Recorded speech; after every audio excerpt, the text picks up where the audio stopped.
Hi there, this is Tuesday, April 26th, and I'm going to try to keep my finger over the little volume mic hole so maybe the wind won't be too bad. It's really windy today.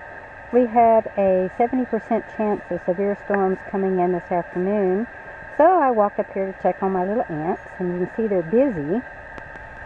But what's cool, I'm going to walk and see if this shows up. Gotta walk slow. I'm sure a car will come.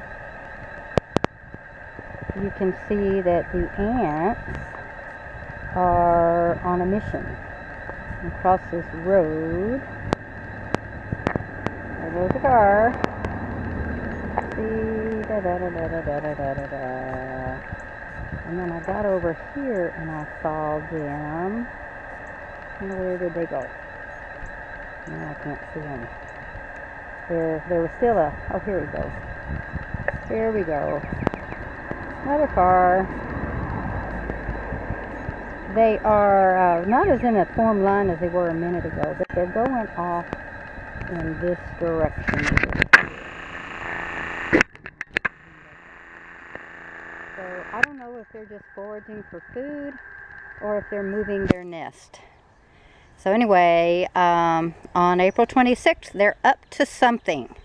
So we'll have to find out tomorrow or the next day if they were just getting food or if they were moving. I hope they're not moving because I love coming up and watching them. I'm going to turn around. See, they're over there between the mailbox and that cactus. And that's just a great place to watch them. So anyway, y'all have a happy, sassy day wherever you are, whatever you're doing. Bye.